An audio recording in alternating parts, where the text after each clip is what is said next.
set and understand his resolve to quell those demons. Sounds like you just wanted an excuse to feel all big and powerful. Hey, that's... You just don't understand how inspiration works. You're one to talk. Paimon's traveled all over with the Traveler, and she's seen things that would make your jaw drop. All right, then. Since you claim to be so knowledgeable, why don't you prove it by reciting an ancient poem? An ancient poem? Which one? Ha! See? You mean to tell me you've never even heard of the ancient poem called An Ancient Poem? What kind of a title is that? Quit teasing, Paimon. We only just found out about that ourselves. He's talking about the writing on those ancient relics. When we first saw it, we couldn't figure out what it all meant. So in the meantime, we decided to just refer to it as an ancient poem. However, thanks to the painstaking work of the scholars who were tasked with decoding it, it seems like that's exactly what it was. Or rather, an ode offered in veneration of the moon and the White Horse Adeptus. Oh yeah! Didn't Kuching mention that before? It's got something to do with Longon, right? That is correct. The Ministry of Civil Affairs has issued a notice stating that, although it is true that the moon may disappear tonight, we should be in no danger. In other words, there's nothing to fear. But if you're worried, we can always take a leaf from the Book of the Ancients, by reciting this poem, I mean, and calling for the White Horse Adeptus' aid. If we do that, I'm certain she'll protect our moon and keep us safe. Seriously? Paimon has to get a look at this. Unter dem Mond ewig, in strahlender Nacht, eine Jungfrau schenkt Seide weich und in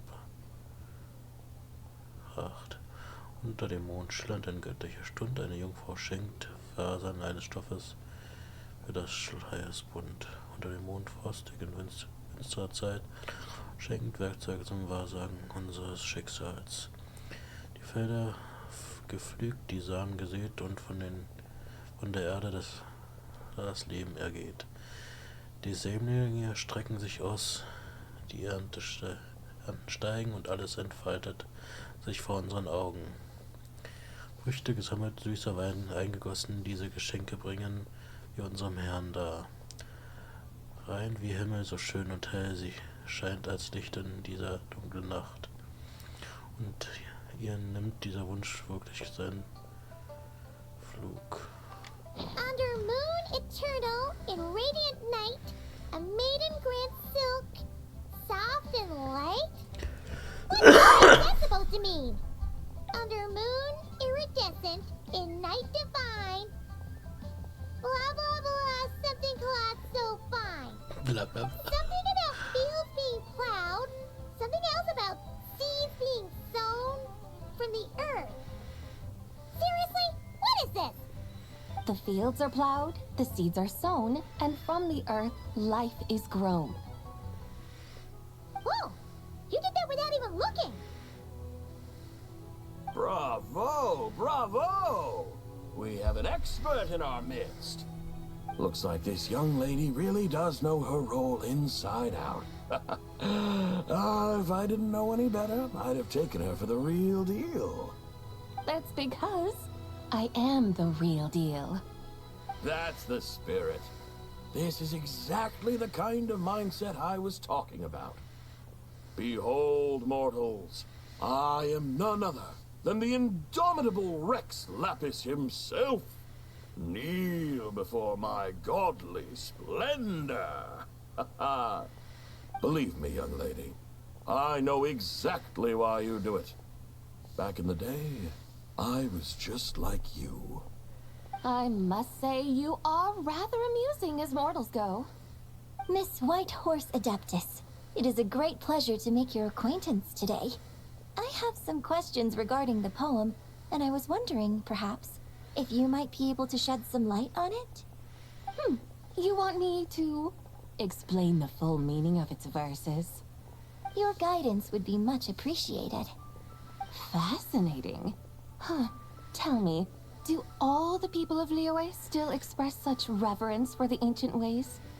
Well, it's true that we hold a deep fondness for our history, but it is hardly our only pursuit. One of my good friends, for instance, is even more devoted to the modern Fontanian art of rock and roll. Exactly! And don't forget, great practitioners of the role-playing arts walk among us too. People like me and you, young lady.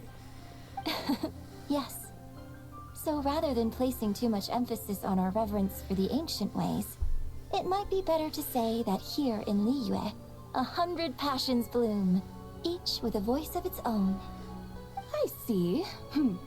Then, I suppose it wouldn't do any harm for me to enlighten you. In truth, it is but a simple poem of blessings.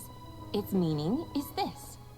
As the eternal moon rises in the night sky, a maiden adorned with lustrous jade descends upon the earth. She blesses the kudzu vines and mulberry leaves, so that they may be used to make coarse cloth that is nevertheless soft, light, and comfortable to wear. As the iridescent moon rises in the night sky, a maiden adorned with lustrous jade descends upon the earth. She blesses the kudzu vines and hemp, so that they may be used to make fine, luxurious cloth. As the frost moon rises in the night sky, a maiden adorned with lustrous jade descends upon the earth. She blesses the mugwort and artemisia, so that they may be perfect for divination. So she really did come down from the moon? She shows the people how to use the plow and spade to purge the land of weeds, till the soil, and heap up the earth to make it fertile. Then with the hoe, she teaches them to sow their grain, bestowing the promise of life upon every seed. She blesses the millet and the beans, ensuring that their stalks and vines stretch forth without end. She graces the wheat and the rice, so that their heavy heads are filled with plump, glistening grain. Sounds like she's a real pro at all this farming stuff.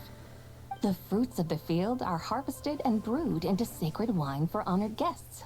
This we reverently present to the divine maiden, with every ceremonial step flawlessly observed, so that she may witness the depth of our piety and respect. Oh, divine maiden, how can your graceful presence in the sky not seem like that of a fairy descending from the heavens? Oh, divine maiden, how does your pure and radiant form not resemble the guardian spirit of our land? I send my heart's desire, ascending to the heavens, beseeching you to grant us good fortune and blessings in the coming year. Huh? So, that's what it's supposed to mean? I find myself speechless, moved beyond the power of words to convey. Oh, young lady, you have shown me the heights to which a true role player might aspire. A truly remarkable performance.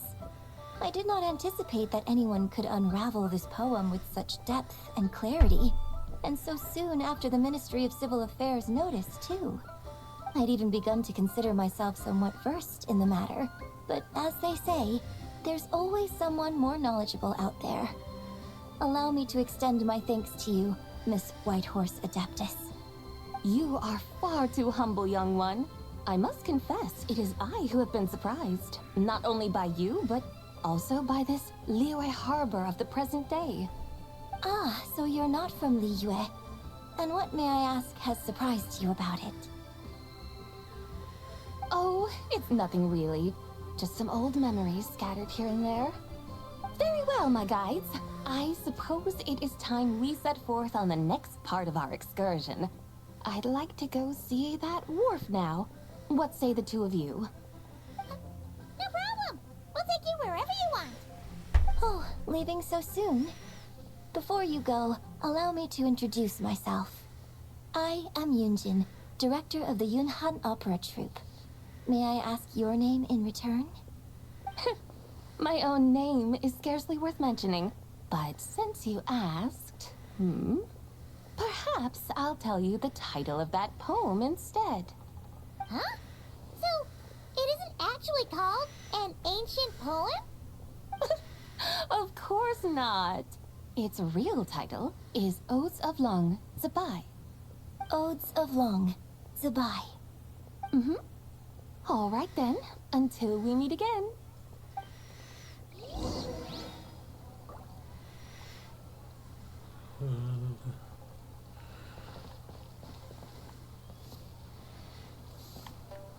Ach, wenn wir schon mal hier sind.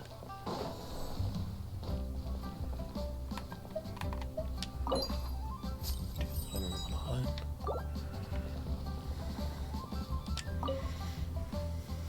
Leo has got so much delicious food. What should I eat next? Oh, how about boiled fish? No, wait. I need to take a picture for everyone back at the tribe first. Traveler? Oh, wow. So you're the pro photographer that lady was talking about? That's fantastic. You're so talented. Of course you're good with a camera too. Sure. I want to strike a cool pose. But what if it looks weird in the picture?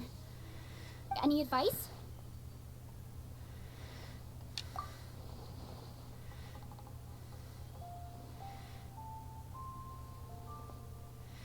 Ja, sie will eine gute Pose machen. So.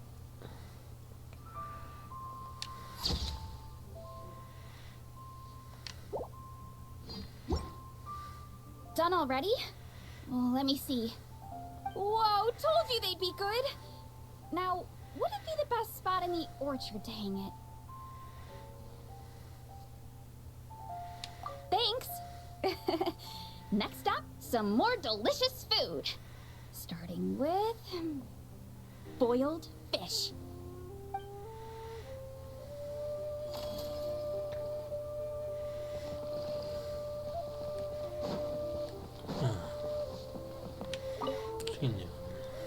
Oh, this is what I get for being impulsive. Making a shower lantern's no joke. Traveler? Oh, ain't that something? It is you! Happy Lantern Rite. Yeah, Miss Pinkshi gave me the frame, but I designed all the details and made all the ornaments myself. Pretty rad, huh? I even gave Hu Tao a few. Oh, shoot. I totally forgot I promised I'd help her make some shower lanterns, too. I gotta release this one pronto.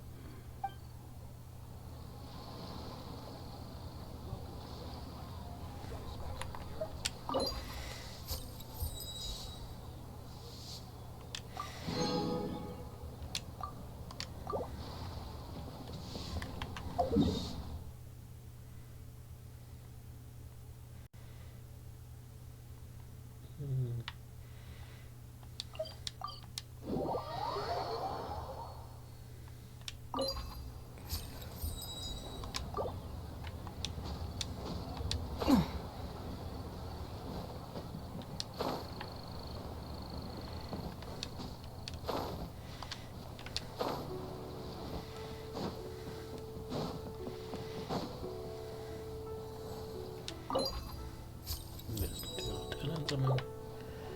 Dann reden wir weiter. Hey, Ganyu! I almost forgot to mention. On my recent trip to Notcry, I came across something really fascinating in the Frost Moon Scion's library. I found records in their collection of another divine envoy living on the moon. A divine envoy on the moon? You don't think it could have been referring to the White Horse Adeptus too, do you?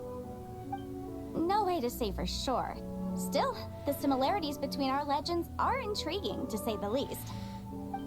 Isn't it amazing? Especially when you consider how far apart we are. It truly is. We might live in different lands, but when we look up at the night sky, we all see the same moon and stars. Right? It's like we're all bound together, no matter where we are. When you think of it like that, it's almost as if our friends from other nations will be right here celebrating with us. Isn't that a wonderful thought? No wonder you were so excited to go see the giant lantern when you first got back.